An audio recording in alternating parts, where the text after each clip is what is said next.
This is the Real Estate Power Play Podcast, getting you the information that you need to be a successful real estate investor. Hosted by Mark Monroe, Ronnie Walker, Gabe Rodarte, and me, Marty Grizzanti. Combined, we've done thousands of real estate transactions. So get ready for real stories and true case studies on finding deals, growing portfolios, and making money. Welcome to the show.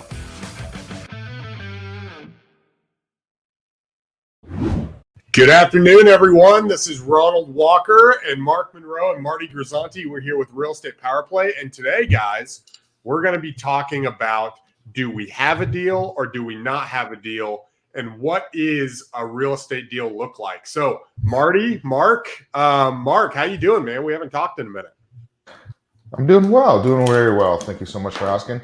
Enjoying this beautiful weather. I know. What have you been up to, Ronnie? It's I'm out here in California still, out in the Palm Desert area. Nice. And so weather's beautiful. However, I spent Saturday, we're over at my other half's family. I spent Saturday 3 hours out back, spraying down, because it's very dusty out here, spraying down, scrubbing the back cushions and everything, getting all cleaned up. And then Sunday night, a sandstorm comes through. I'm like, oh.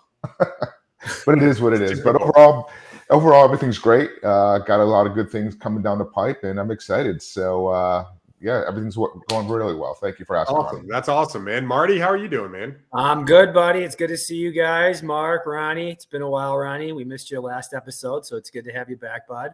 Yeah. And things are going great. The sun is shining here in upstate New York and Rochester, so that's always nice to see.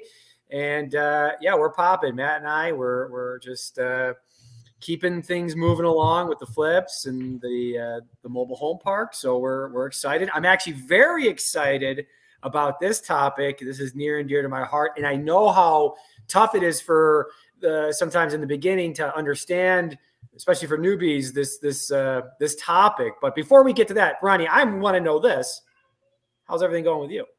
Yeah, things are going good. I've got 4 projects getting ready to start. We're closing on 1 this Friday, and then we've got 3 that should be closing next week.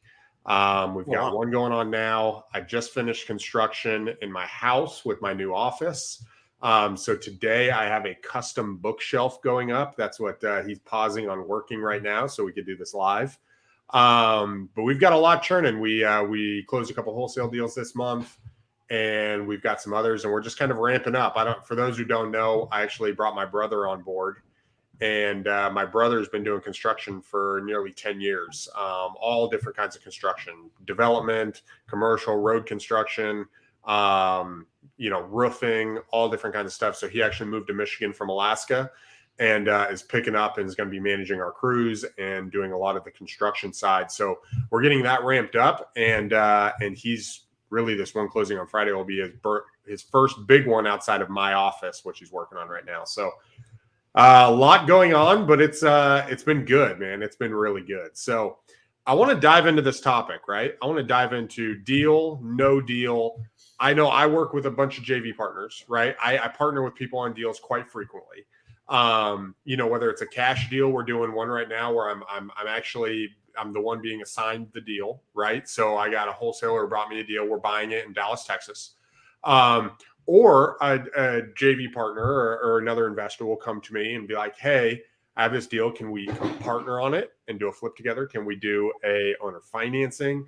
And it really starts with usually them saying, hey, I got a great deal, right? Hey, I got a great deal. Take a look at it. And then when we're either super excited or we get disenchanted right away. So I'm excited to dig in and give some rules of thumb. Probably is what we're looking at is, hey, here's some rules of thumb outside of getting into the details. I think will be good, right? To know exactly if it's a deal, but how do you know it falls within the criteria of being able to make money? So who wants to start us off? Marty, do you want to kick us off with it being kind of near to your heart, maybe on a cash side or when you're looking at flipping? What's the first thing when someone comes to you and says, hey, I've got a deal I want to work with you on? What do you recommend for them? How do they approach you? How do they even know if they have a deal? Yeah, that's a great question. So, first off, when someone does bring you a deal, or let's just say when they bring you a property, right? Because about 90% of the time, I'm getting a property. I'm not getting a deal, unfortunately. But what I would say to people listening is thank them for thinking of you. I think we don't do that enough. I don't think we thank someone for thinking of us and bringing us something that's off market. So after you thank them, what I think you need to do next is look into it, really peel back the layers. Now, what's your plan for it, Mr. Buyer, right? So are you someone who is a buy and hold person, right? Is this something that you could burr? Is this something that you need to get in with a lot more meat on the bone because you want to flip it? So, traditionally the seller should know, the wholesaler or someone who's bringing you the deal should kind of know what it is that you do, what your buy box is. For me personally, I tell everybody, send me everything because I really want to know kind of what you're getting and how you're getting it and kind of what your style is as a wholesaler. But yeah, getting back to how do we know if it's a deal or not? Well, we have to figure out what is the end goal with the property.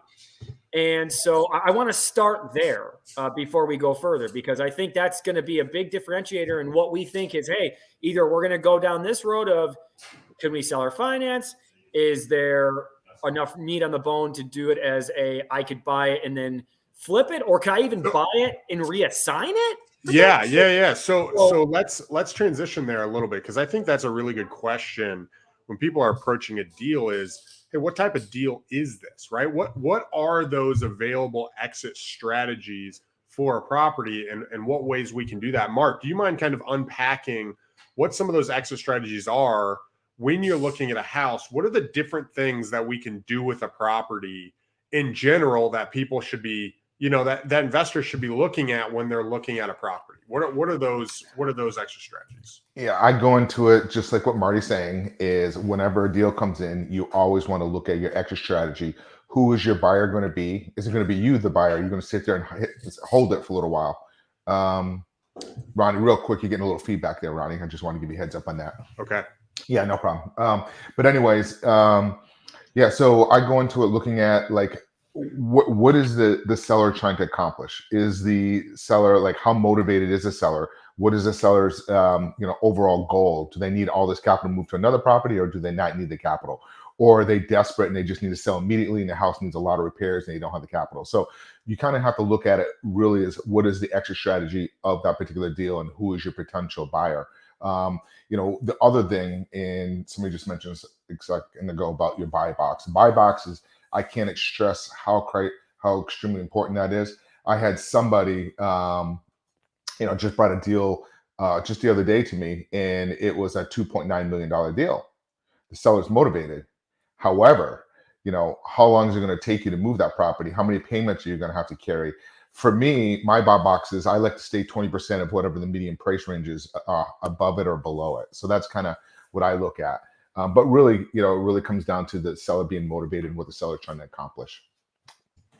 That's good. So really being able to isolate that exit strategy based on what the seller wants to do with that property, right? That when the seller says, hey, I want cash, that's going to dictate the exit strategy, right? Whether it's something you're going to do or someone else. If the seller's saying, hey, I want to get the max price, and they're willing to do terms, that's also going to dictate the different exit strategies that you can take, whether you're going to hold it as a rental, whether you're going to just wholesale that out to someone who wants to do creative financing, or whether you wrap it or do a lease option or something like that. So, Marty, so those are the exit strategies. You thank them initially, you run it, you figure out, hey, what do you think the exit strategy is from that side? You talk to the wholesaler from there. What's the next step, right? What do you do next? Now you've looked at it, you have the idea of the potential exit strategy. Do you dig into it together? Do you say, hey, this is what you should look at? What's that next step? How do you determine if this is something you want to move forward on? Yeah, great question. So let's say it is something that I want to move forward on. So the next step is to then, all right, hey, here's an area that I'm buying in. Great. You did your research. That's amazing. And now let's look at it, because I'm going to look at it right now because my inventory is a little low on my flips, right? And I got to keep my guys busy. Hey, I don't really necessarily have one in the next 3 months. So I would want to take this down as a flip, not a rental right now. So I'm going to do a very basic math for me to figure out if this is worth it or not. So what I'm going to do is I'm going to take the after repair value of the property. So let's say it's a $100,000 neighborhood. So I'm going to look at this house and I'm going to go, okay, it's in a $100,000 neighborhood. So it's going to sell after it's all repaired for $100,000. Then what I'll do is I'll times that by 0.70. And that's really where the profit is.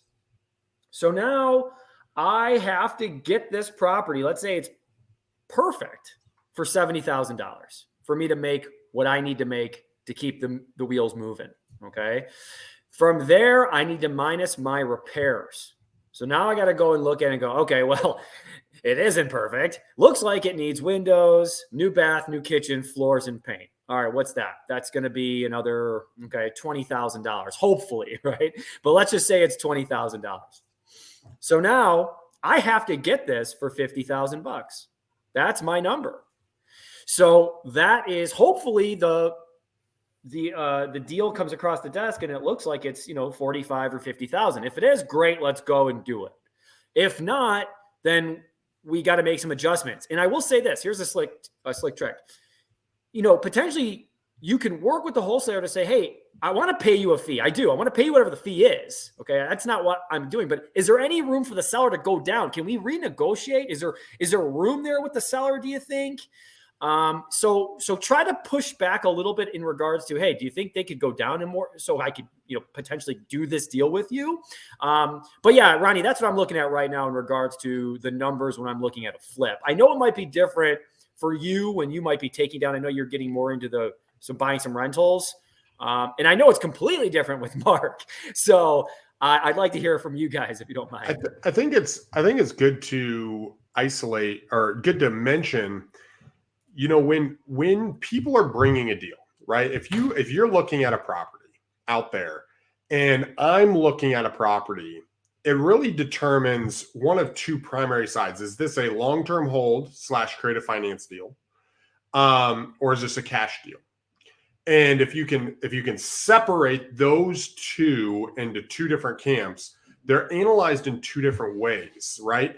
The cash deals, when I'm looking at them, I'm looking at a property and saying, okay, what's the meat on the bone, right? Is this something that I can flip, right? That I can rehab and I can resell?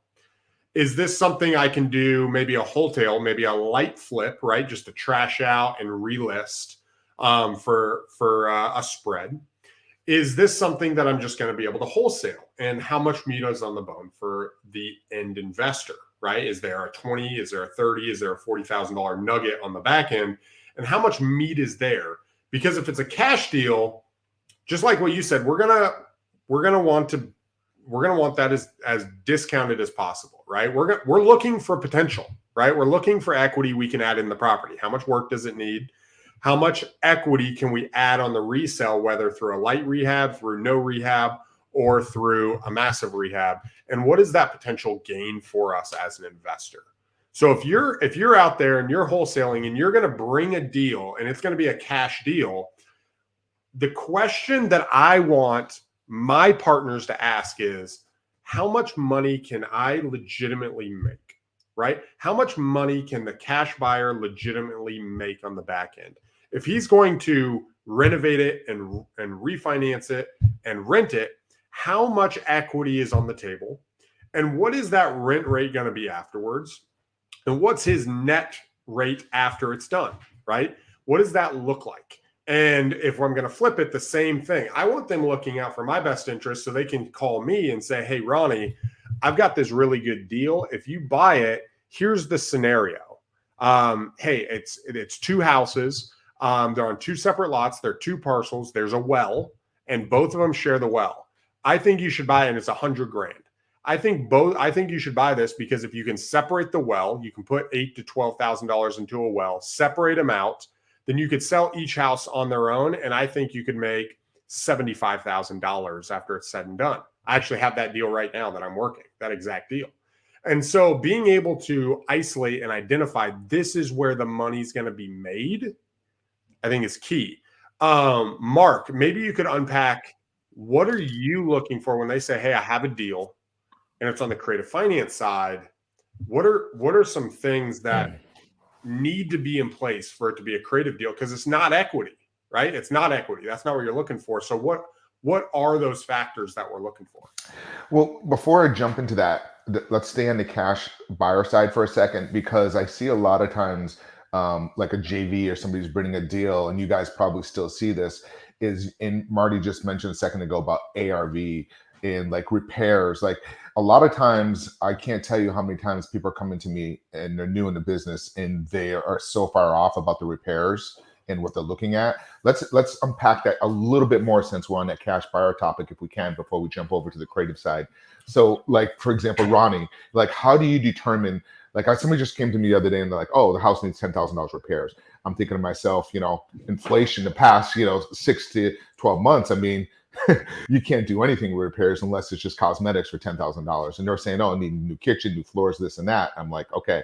So Ronnie, how do you look at it? And then Marty, I'll ask you the same question to get both your opinion. How do you guys look at repairs? Because I can't tell you how many times I talk to somebody and the repairs can be all over the place. Yeah.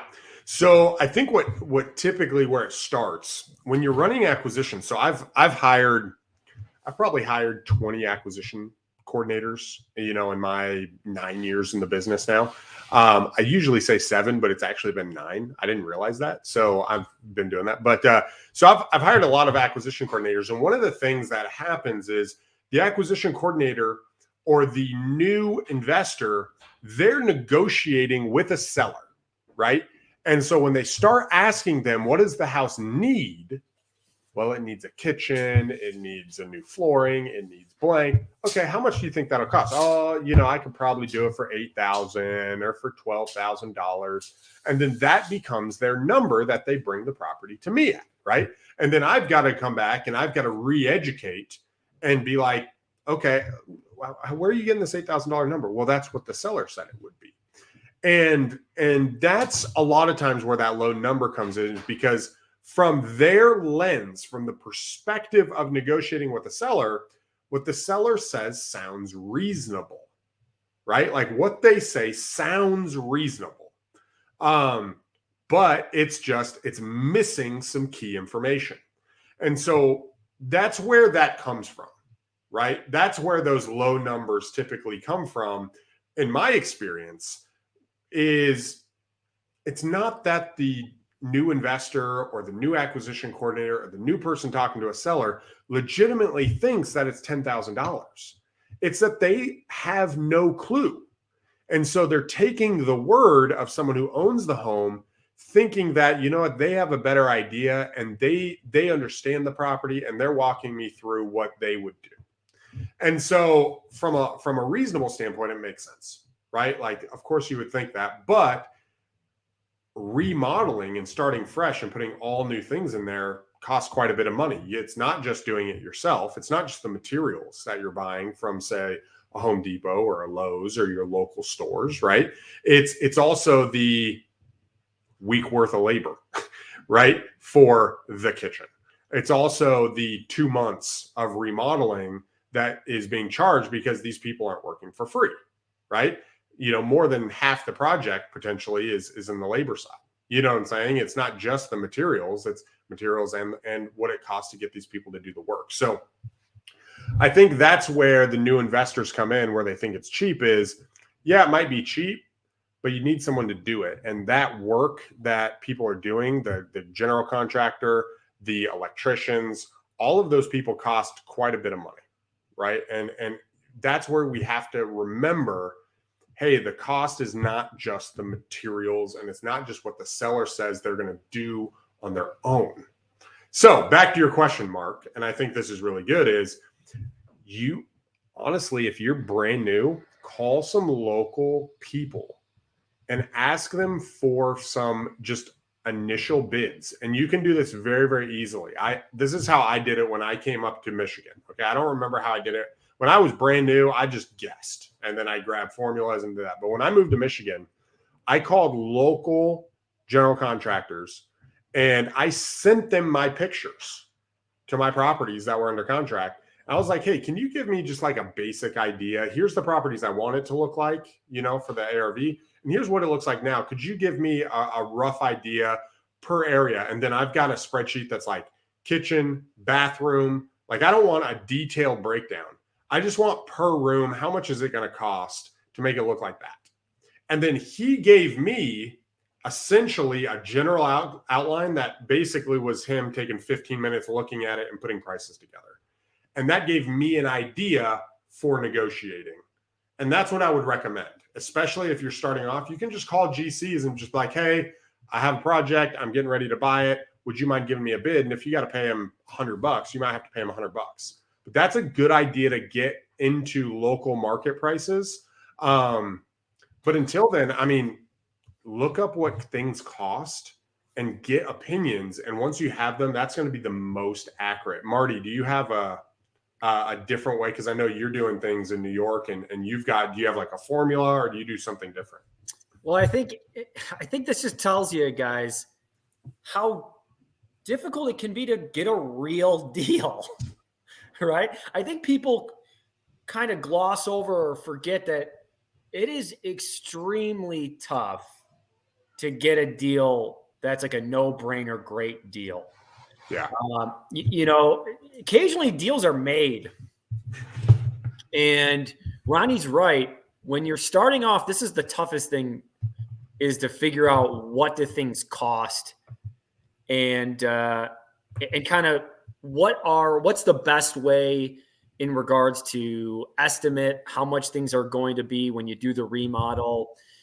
We're very lucky in the fact that my partner, Matt, has that background, right? So here you go, guys. Do you have a partner that maybe can add value to you as a wholesaler, right? Do you have a partner that maybe is a partner that could find the seller for you, or I'm sorry, that could find the end buyer for you? Or maybe there's a partner that can say, hey, let me look at it. All right, it's going to be XYZ. This is what it's going to cost, right? This can be a team sport. Wholesaling can be a team sport. And then the splits of who makes what can be adjusted. But, at the end of the day, 100% of zero is zero. So even if that means you have to kind of, in the beginning, give a little bit of the deal profits to people that are going to help you, do it, because it's going to get you better. And with that is, I hired my brother, right? Because he's been in construction for a while. I can't tell you how amazing it is to have somebody on your team that you can be like, yo, what's this going to be?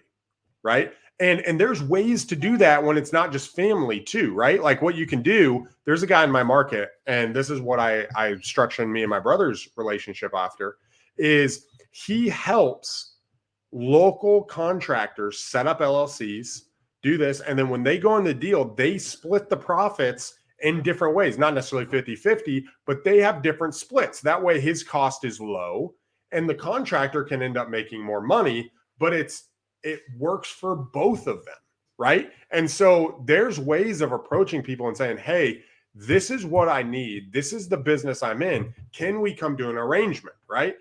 Let me help you set up here. Let me help with the education. Let me help you get, your contractor license. Let's set up an LLC, and this is what I want, and I'll help you accomplish what you want. And now you have someone that will essentially be your guy. Dude, I freaking think that's amazing. I love that. I love that. Mark, anything else on the cash side before we transition? I do want to also, because this is one of the areas where people really struggle in, is the estimating and repairs. Also, you can also look at your local builders association in the area, and they usually have a formula. If you start talking and educating yourself, are you doing a light rehab? It's usually on a per square footage of, like, say you have 1,000 square foot home. Are you doing a light cosmetic rehab? You're doing a medium or heavy? And get educated in your area. Nationally average right now is roughly about $35 a square foot for rehabbing on like the Arizona markets, the Florida markets, just so you have an idea what the rehab is. So, if you're doing 1,000 square foot and you're doing a rehab, you can kind of figure out your numbers there. So that's what I kind of just wanted to say about that. Yeah. And I think from a light rehab standpoint, here's what I do. I'll tell you guys what I do, and the guys can take this. So when I'm doing like a light rehab wholesale, right, where I'm essentially still wholesaling this property, it's as is, I'm not doing a major rehab.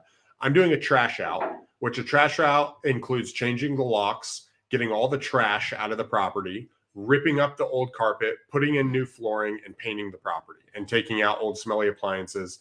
If it's during the summer, we're making sure that the lawn is cut. We're making sure debris move. Like we're doing easy stuff, right? Just to remove everything negative in the property. And then once we remove it, we turn around and relist it. From there, we want to make sure that it will pass a conventional inspection, right? So someone could get a conventional loan, not necessarily an FHA loan. And if they can get a conventional loan, you can get a higher price buyer. Okay. Hey, Ronnie, real quick, what's the difference between FHA and conventional, and why is that? Because that's extremely important what you're saying right now. Could you answer that? I'm not going to be able to answer that in a way that's extremely simple. The bottom line is if you're doing a government FHA or VA, it's a lot more stringent on trying to get inspections. Like if there's paint chipped, even though FHA and VA, you can get 100% financing. FHA is like, can get only put 3% down and you can get seller closing costs. So conventional, what Ronnie is saying, it's a lot more easier. Like, if some paint's chipping outside of the house or little things, like if the railing is a little loose, FHA and VA, they're very, very strict on the guidelines and you have to repair those. So that's why Ronnie's saying conventional. And I think from there, one of the reasons they are is like when you go to the bank and you say, hey, I want a loan. If you go the conventional route, right? If I go down and I look at this house and I walk through it, I'm like, I love this house. I'm like, you know what? I'm going to do a conventional loan. What I'm saying is, hey, I have money to put down, right? Like this might be a $300,000 house. It's like, hey, I have 30 grand to put in this home. And so you're a much more qualified buyer because you have money to come in and put down in the home. And so the inspection is less. There's less risk for the person lending me the money because I have it. They're not putting as much into the property. And so there's less inspections that they have to go through to feel comfortable lending me the money. Where like a government agency, right? Like if I go down and I'm like, I'm a first time home buyer, which means I've never owned a home before, right? I have no money, right? So I can put 3% down. So I can put $6,000 down on this home, or 9,000, I guess would be the case.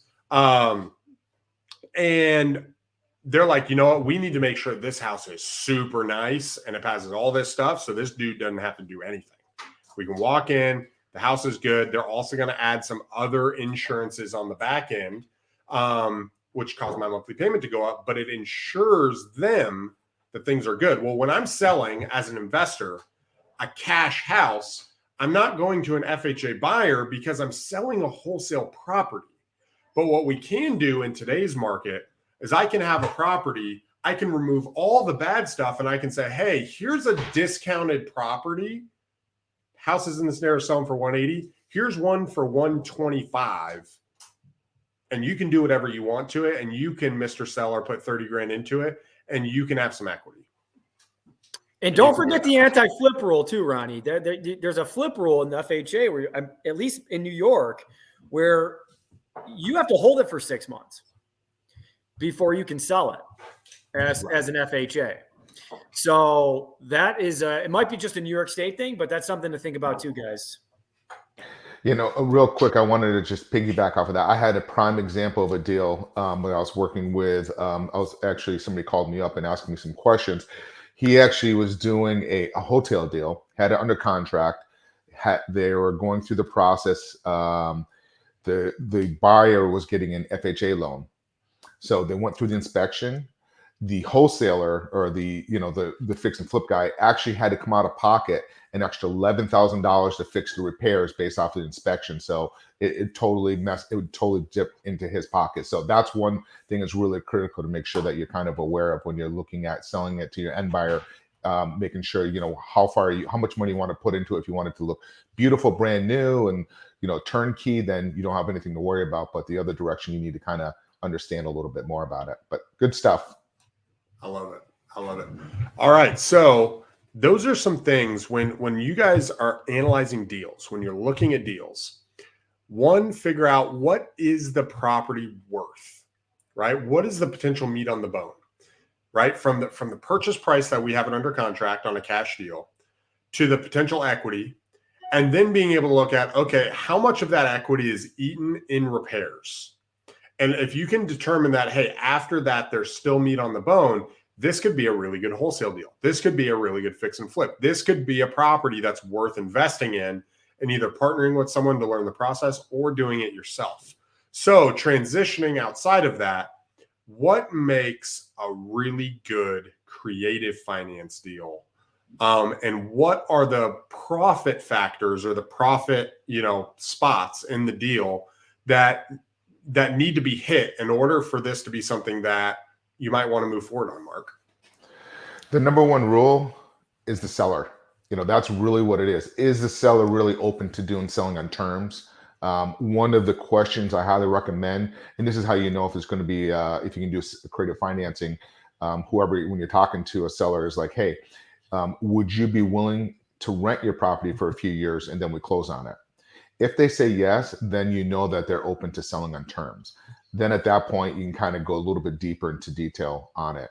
Especially in the Florida market, you have a lot of people retiring, downsizing.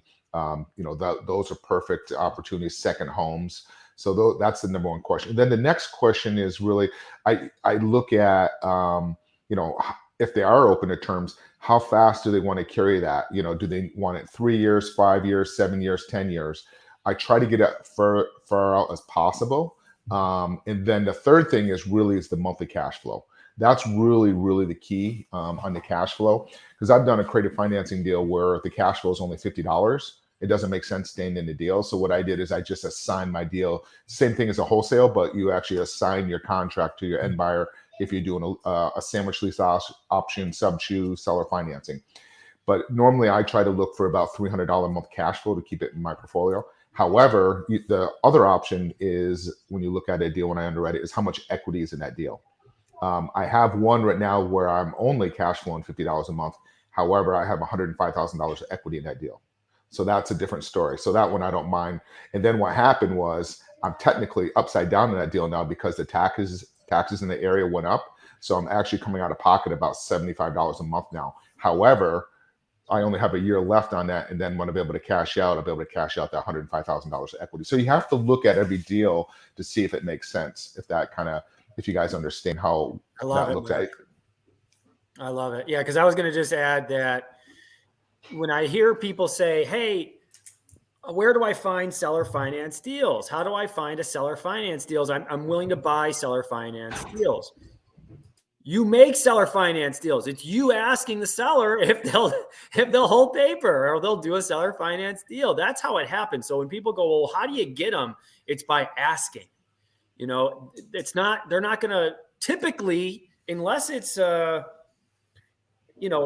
who needs to, literally because of tax reasons, no one's going to offer you terms. So you have to ask for that. And then you want to make that the preferred way, or letting them know, hey, I can pay you more if you will take terms. Well, what does that mean? Right now you get their attention. So I think there's a lot of ways of doing it, but you got to ask first, number one. Go ahead, Ronnie. One thing I just wanted to piggyback off of that. You can pay more. However, in this type of environment that we're going through it now, with rates starting to go up and we're going to probably see the market cool off, we're not going to see double digits. One of the things I will look at is if they want more, if they're paying more on it, you need to make sure you're getting a longer term. Because if the market is shifting and say a buyer wants their cash out in 3 or 5 years, you need to make sure, and one of the things I look at, I make sure I have 20% equity in that property. If I'm going to be less than 20% equity in that property, I want to be able to go at least 7-10 years out. So if the market does correct itself, I don't have to come out of pocket with cash to come to the table to pay the seller to go on his way.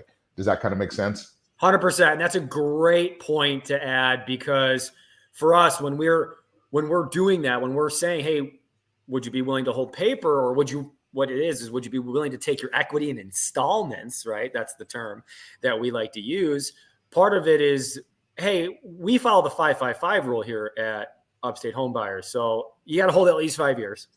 And we need you to at least be at a 5% or lower interest. Obviously, we're not going right at 5. We want to go at 2 or 1. And then we kind of meet somewhere at 3 or 4% interest.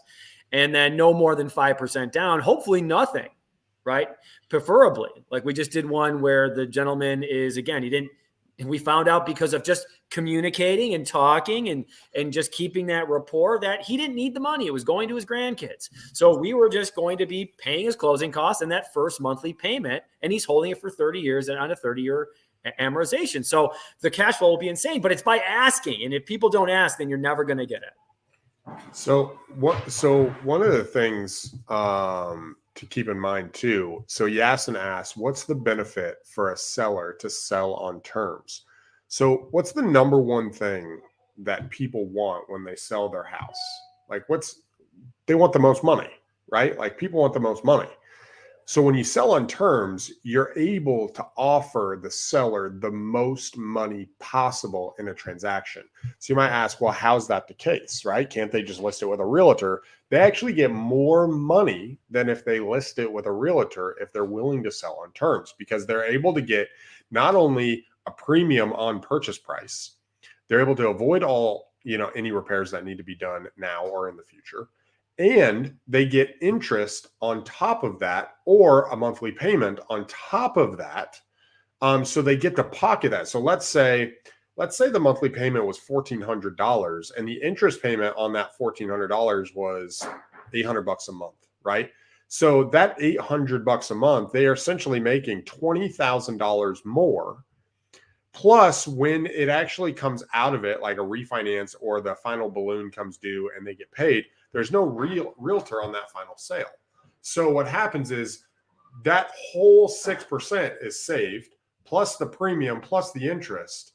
And so they actually make, on average, between $20,000 and $30,000 more over a 4 to 7 year period. Sometimes it's $100,000 to $150,000 more. The only reason someone would sell for cash is they need the money for something else, right? They need the money for something else, or they don't understand and they don't trust you, right? They don't trust you to do what you say because they don't understand. Those are the two primary reasons that they're not going to sell, right? To you, or there might be some other factors, but those are the two primary ones. I think another thing that I wanted to talk about with terms that you guys mentioned, the 20% equity thing is really, really good. And I think that's a good way of hedging our bets. Another way that we can hedge our bets is we can say, hey, we will cash you out. We will have this balloon happen as long as the property appraises. And that is another way where you can do your term limit and say, hey, I'm cool doing a term. I'm cool giving you 5 years. I'm cool giving you 2 years, as long as the property will pass an appraisal. And if it doesn't pass an appraisal, let's renew that for another 2 years. Let's renew it for another 5 years. And if you can build that into your paperwork, what you can say is, hey, I have no problem doing that as long as it appraises so I can get a loan for the property. And so why don't I give you the money first instead of giving it to Wells Fargo? In 2 years, we'll cash you out. If it doesn't appraise, then it just automatically will renew for another 2 years. And that allows you to not be stuck and lose a property. It allows you to continue to roll it, especially in the case of a market correction, right? Let's say the market drops 15%. And it's like, oh, crap, what am I going to do? I'm going to lose my house. No, it doesn't appraise. It renews for 2 years. And you can keep the property. And that's another way of limiting your risk as an investor moving forward with a creative finance deal. Yeah, that's awesome stuff there, Ronnie. I actually totally the same thing. I tell people the same thing. Hey, I need the appraisal come in, and whatever the appraisal comes in at, it needs to be 20%, so I'll be able to refinance that out. That's exactly the same thing. The other thing I really want to give one little tip on is when you're pitching seller financing terms to somebody, send them an amortization schedule. I can't tell you how many times they said no, and then they actually see it on paper. And then they see, oh, wow, if I held this, I'm going to make an extra $150,000 if I sit on this term. And it's huge. And I can't tell you how many people will go ahead and pull the trigger. And keep in mind, 38% of homes out there right now are free and clear, have no mortgages on it. Those are great opportunities for seller financing. Marty, you're going to say something?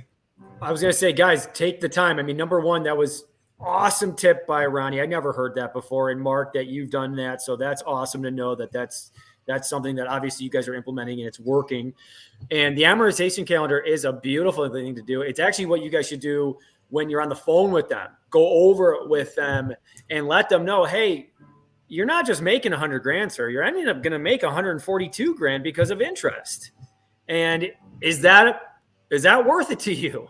Right. And so those are things where that should be a little bit more of an absolute, not even a nudge, but just a full on push to them to work with you on seller financing and do that and do those terms. But also it should be something that when you guys are explaining it to them that, hey, this is the deal. This is what we're doing. This is how we buy properties. And I'll tell you why. And then third party, a story of doing a deal that you've already done, or, hey, my partners or people that I work with, Ronnie and Mark, they just did X, Y, and Z, and explain how that was a benefit to the seller. Hey, they don't have to seller. Mr. Seller, are you done with doing the toilets and tenants? Is that something you're over with? Yeah.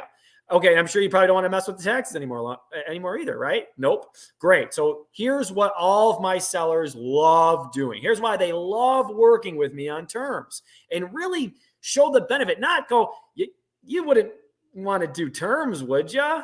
No, that's not how you do it. You got to present it as the offer, as the best possible offer for them. And I think that will win for you. So in presenting that, I think that's really the key, right? It's knowing what you have. And I think that's really when it comes down to the deal too, is it a deal or not? Really know what you have. If you know what an investment property looks like, you know what we're looking for, right? As an investor, it's like, hey, this is my buy box. These are the exit strategies and the ways to make money. Let's back into them and let's turn around and make money. And if you know the potential a property has, whether for seller financing or for cash, you're able to really bring some confidence to the table. And rather than trying to make a quick buck, you're actually saying, hey, here's how you can accomplish X, Y, Z. Here is why it's stupid for you to say no to this deal because of 1, 2, 3. Right. And the same thing with a seller, right? Understanding why this benefits them, understanding why this helps them. Hey, this is what seller financing does for you. 1, 2, 3. Hey, let's take a look at it. Based on what you said, this is what I'd recommend. And you're helping them, right? You're solving that issue. On a cash deal, hey, what's going on? Would you rather do these options? Would you rather do this? Or would it help if I came in and did 1, 2, 3?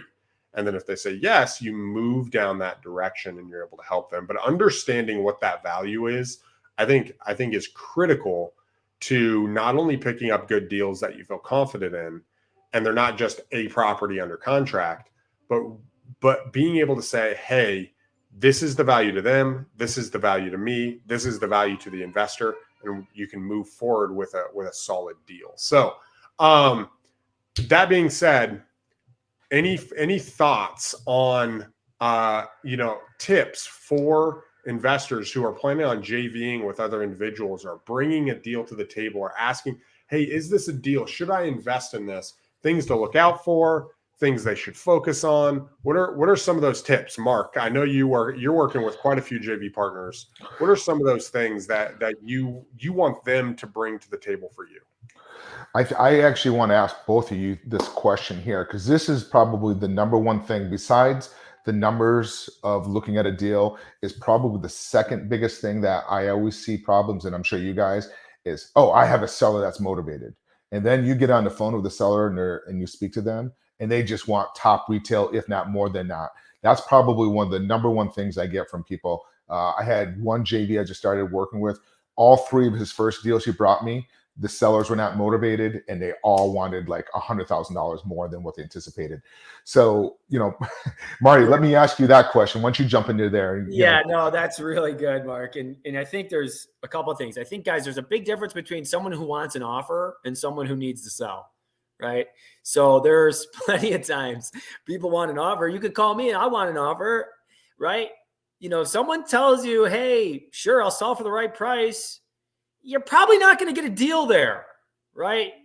Truthfully, right? You can come back and say, well, I'll pay the right price, for me. What is the right price for you, right? There's ways around it, but guys, there really should be some sort of pain, and again, that's where, for me, most of our deals, okay, I would say about 85% of our deals are because there was a problem and there's a pain, and we're solving that for them. And that's not, like I said, when we talk to sellers, and we've talked about this before, that's not up to them to tell you the pain. That's up to you to find out.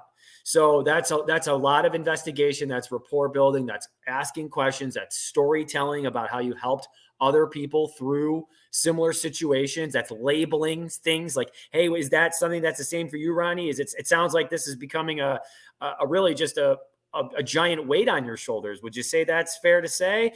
And he might say yes, he might not. He might say no, but you got to ask that so you can kind of start figuring it out.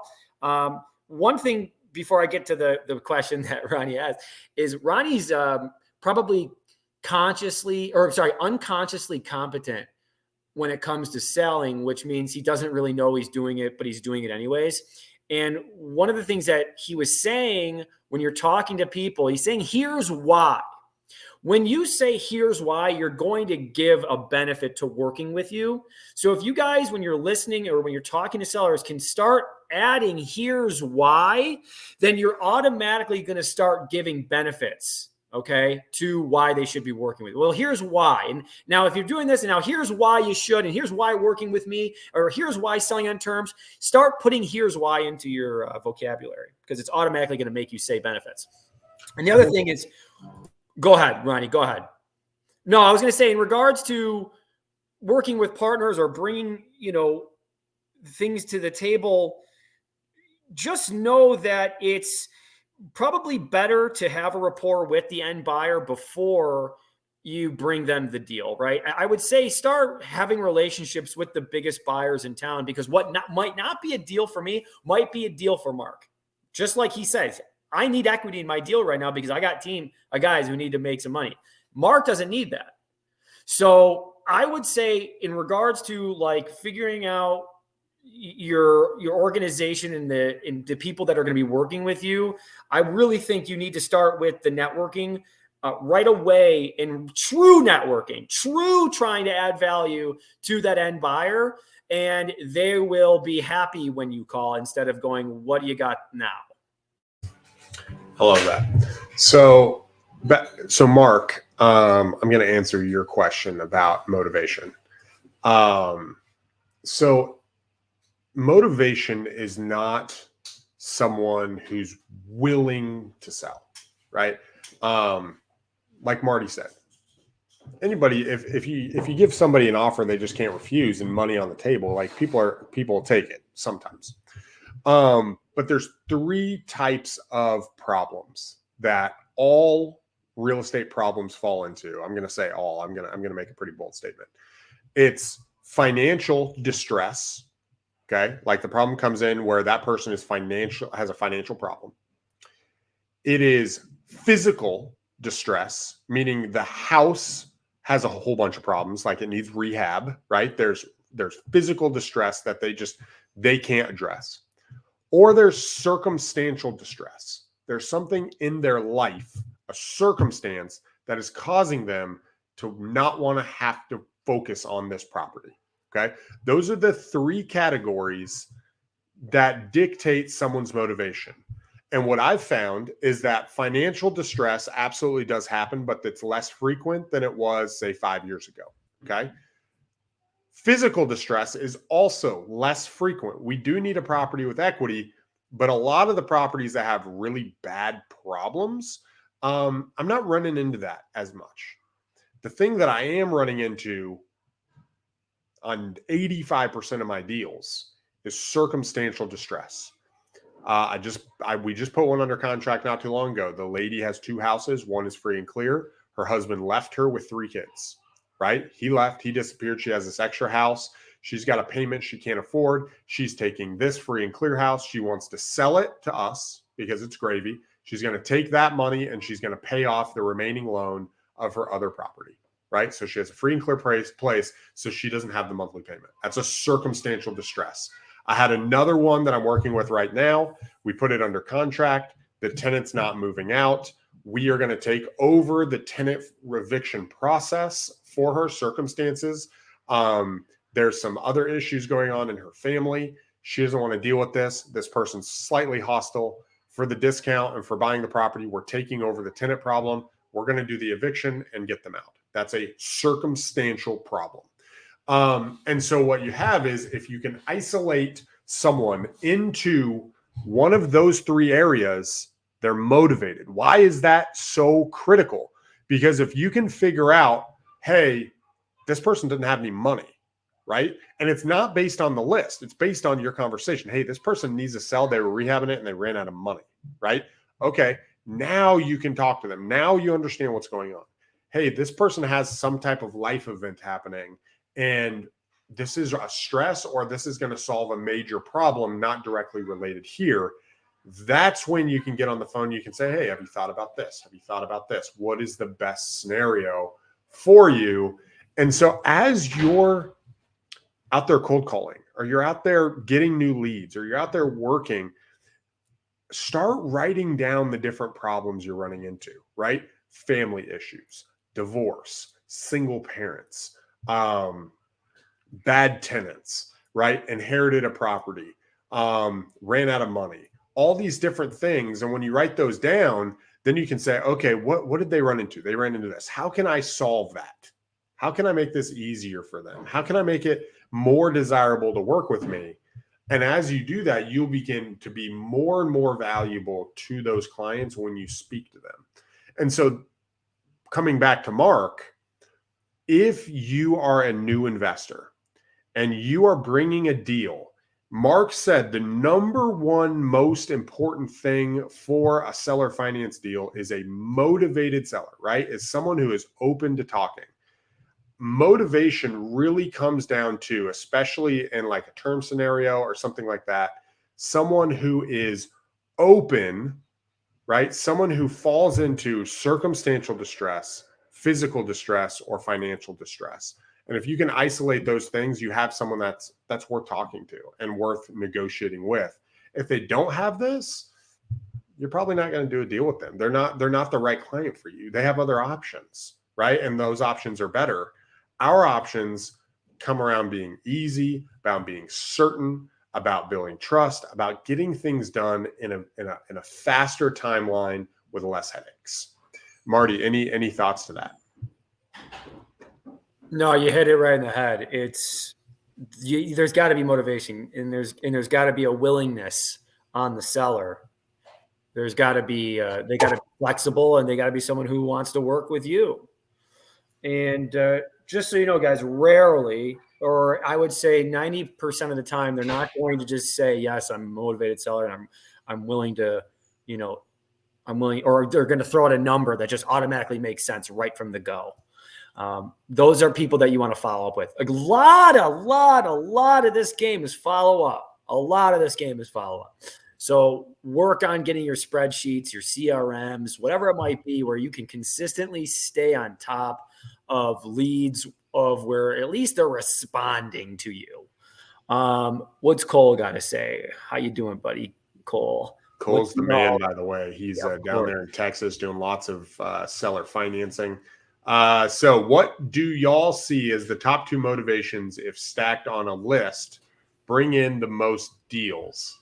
The number one criteria that I'm finding with my deals when it's backed up is tired landlords. So that is my number one list right now that I'm doing. Everything goes back to tired landlord.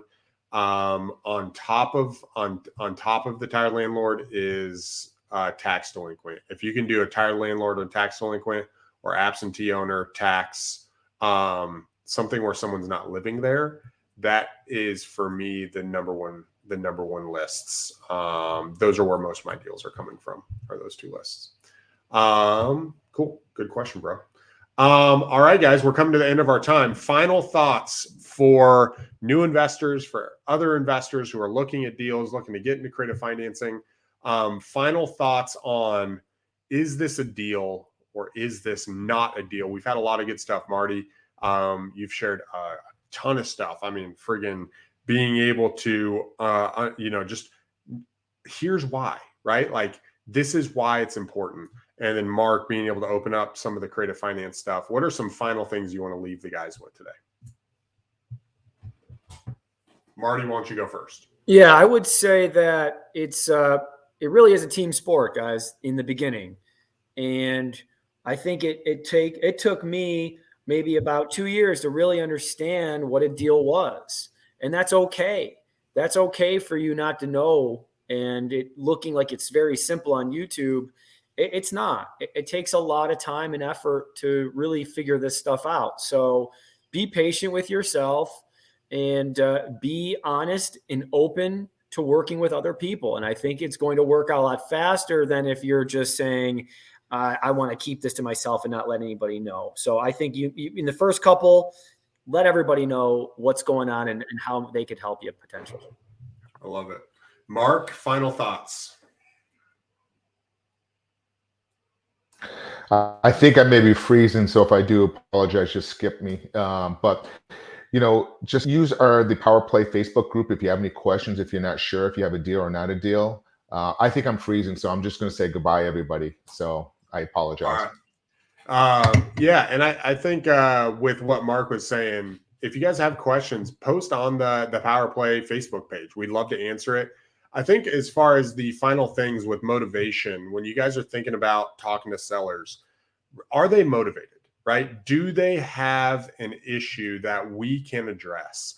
And then know what you're offering them, know what our benefit is, and be able to present being a cash buyer or a creative finance buyer to them. Let them know as an investor how we help them. And if you can tell them why, I think that's critical.